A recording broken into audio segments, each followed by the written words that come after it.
दोस्तों मेराज वो अज़ीम मौजूदाती वाक़ियो आहे जंहिंमें पैगंबर इस्लाम हिक ई रात में मके खां बैतुल मुक़द्दस ऐं सतनि आसमाननि जो सैर कयो।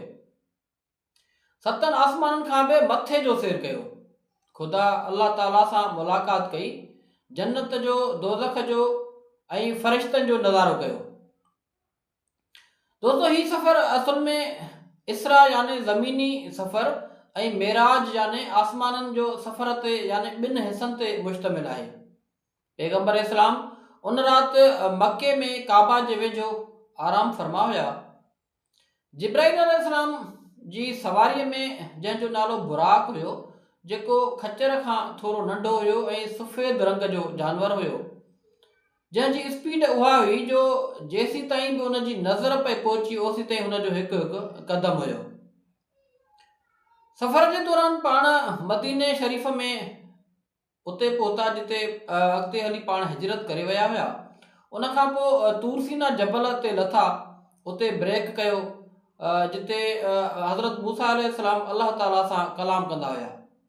उन खां पोइ पाण ईसा अलैहिस्सलाम जी पैदाइश वारे हंधि यानी बैतुल लहम में क़याम कयो। उन खां पोइ बैतुल मुक़द्दस ऐं पोइ हर हिकु आसमान जो जुदा जुदा सैर कयो।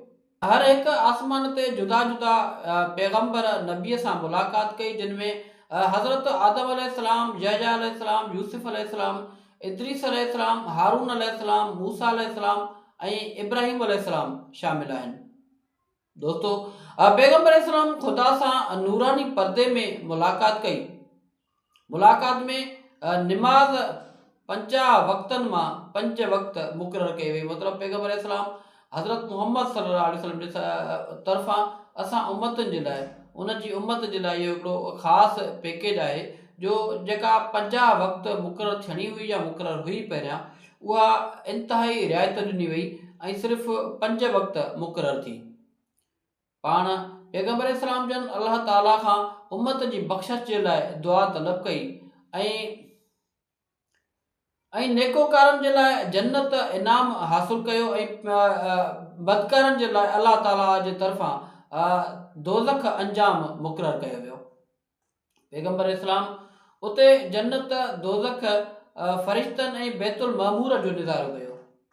पाण उन ई राति वापसि मके शरीफ़ में आया। सुबुह जो कुरैश खे मेराज जो वाक़ियो ॿुधायो ऐं पाण उन राति उन ॾींहुं इहो बि फरमायूं त निमाज़ हर मोमिन लाइ मेराज आहे।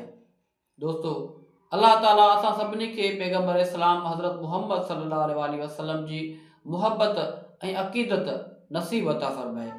तव्हांखे असांजा वीडियोज़ कीअं था लॻनि, पंहिंजी क़ीमती राय खां ज़रूरु आगाह कजो।